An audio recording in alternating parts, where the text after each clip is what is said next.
तर आजचा हा नाश्ता तयार करण्यासाठी मी इथे घेतलेले आहे 1 वाटी भरून पोहे, 1 वाटी भरूनच चण्याचं पीठ आणि 1 मोठा बटाटा. एवढ्या साहित्यापासून 2 ते 3 लोकांना पुरेल एवढा नाश्ता तयार होतो. आता सर्वात अगोदर आपल्याला बटाट्याचे सालं काढून घ्यायचे आहे आणि हा बटाटा आपल्याला किसणीने किसून घ्यायचा आहे. हे बघा, इथे मी सालं काढून हा बटाटा किसून घेतला आणि भरपूर सारं पाणी यामध्ये घालून घेतलं. कारण बटाटा जर आपण तसाच ठेवला तर तो काळा पडतो, त्यामुळे पाण्यामध्ये बुडवून ठेवायचा. आता पुढील नाश्ता तयार करण्यासाठी आपल्याला घ्यायचे आहे पोहे. पोहे एका बाउलमध्ये काढून घ्यायचे आणि ज्याप्रमाणे आपण कांदे पोह्यांसाठी पोहे स्वच्छ धुतो ना, अगदी तसेच 3 पाण्याने इथे आपल्याला पोहे धुवून घ्यायचे आहे. भरपूर सारं पाणी घालून पोहे धुवून घेतले. पोहे अर्धे बुडेल एवढं पाणी घालून घेतलं, म्हणजे पूर्ण न बुडता त्यापेक्षा थोडं कमी पाणी यामध्ये घालून घ्यायचं. पोहे आपल्याला बाजूला ठेवून द्यायचे आहे. त्यानंतर आपल्याला गॅसवरती कढई ठेवून त्यामध्ये पोहे खायच्या चमच्यानी 2 चमचे भरून तेल घालून घ्यायचं आहे. तेल तापलं की त्यामध्ये अर्धा चमचा जिरं घालायचं. जिरं छान फुललं.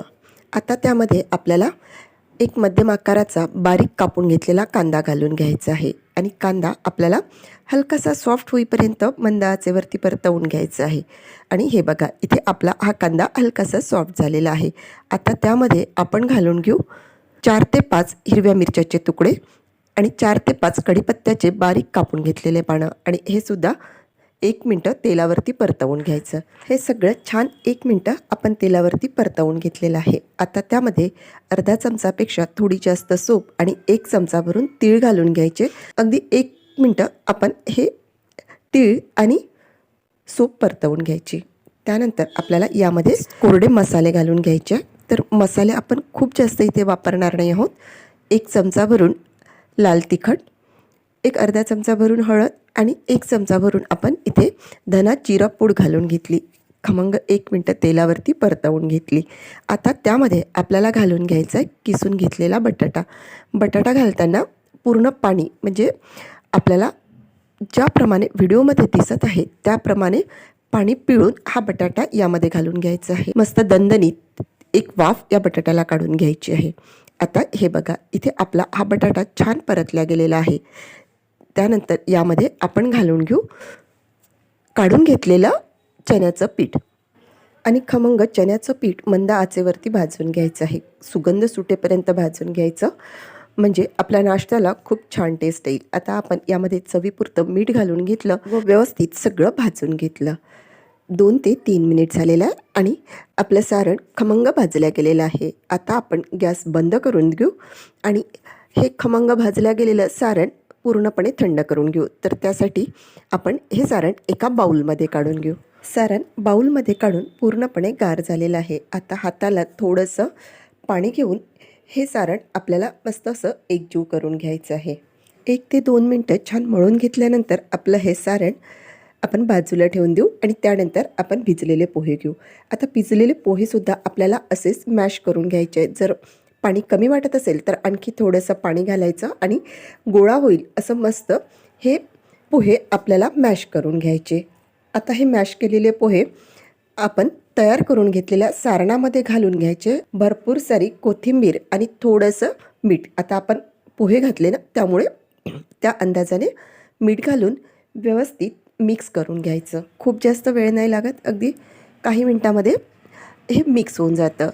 सगळं व्यवस्थित एकजीव झालेलं आहे. आता याचा आपल्याला गोळा करून घ्यायचा आहे आणि हे बघा, इथे छान असा गोळा तयार झालेला आहे.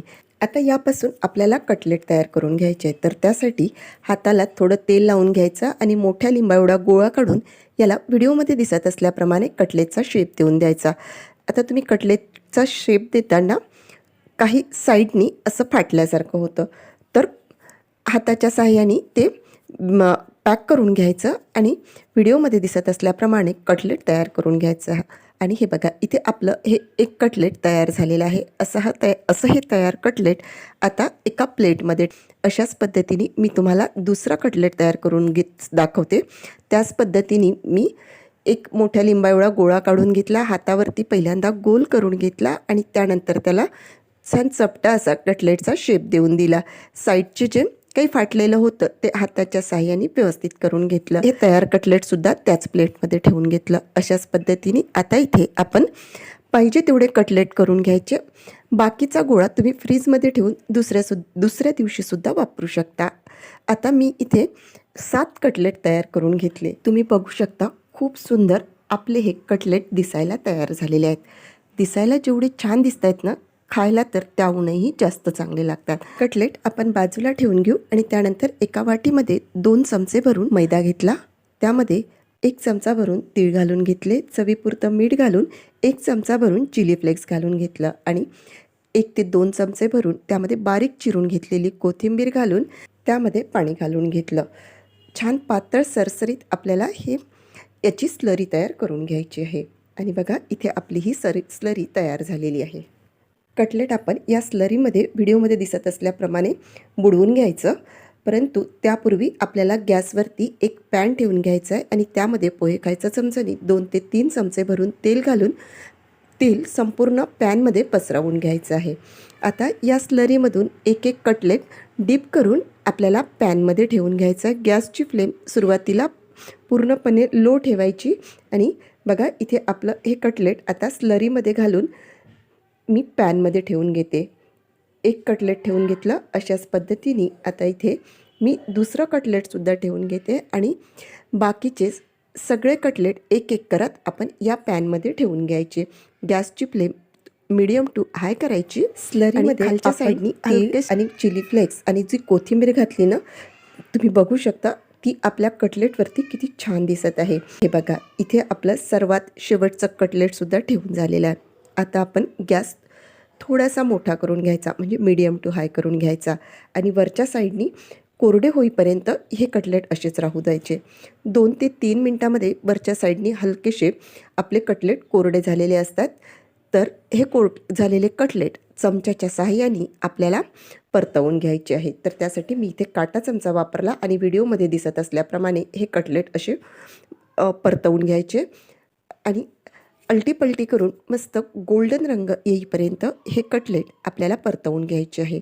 2 साईडनी कटलेट मस्त गोल्डन रंगावरती भाजले गेले की व्हिडिओमध्ये दिसत असल्याप्रमाणे उभे करून घ्यायचे आणि अशा पद्धतीने सगळ्या साईडनी सुद्धा आपल्याला हे कटलेट भाजून घ्यायचे आहेत. तुम्ही बघू शकता कटलेट आपले सर्व साईडनी गोल्डन रंगावरती परतल्या गेलेले आहेत. मंद आचेवरती परतायचे म्हणजे कटलेट आतपर्यंत भाजल्या जातील. असे हे तयार कटलेट आता एक एक करत आपण एका प्लेटमध्ये काढून घेऊ. आणि बघा खूप सुंदर कलर आपल्या ह्या कटलेटला आलेला आहे. मुलं तर खूप आवडीने खातील. आणि आणखी जर तुम्हाला हेल्दी बनवायचं असेल तर त्यामध्ये आपण सिमला मिरची, पत्तागोबी, गाजरसुद्धा घालू शकता. ज्यावेळी मी बटाटा घातला त्यावेळीच आपण ह्या भाज्यासुद्धा घालून घ्यायच्या. आपण याचा क्रंचीनेस बघू. वरून मस्त कुरकुरीत बघा आणि आतमधून तेवढेच सॉफ्ट, छान पोकळ असे हे कटलेट तयार झालेले आहेत. तर असे हे कटलेट सॉससोबत खायला तर अतिशय छान लागतात. परंतु तुम्ही दही त्यामध्ये थोडंसं तिखट मीठ घालून त्यासोबत नक्की एन्जॉय करा. कसे वाटले ते मला कमेंट बॉक्समध्ये कळवा. आवडल्यास व्हिडिओला लाईक करा, भरपूर शेअर करा आणि सबस्क्राईब करा. चला तर मग भेटूया पुन्हा एकदा अशाच मस्तशा व्हिडिओमध्ये. धन्यवाद.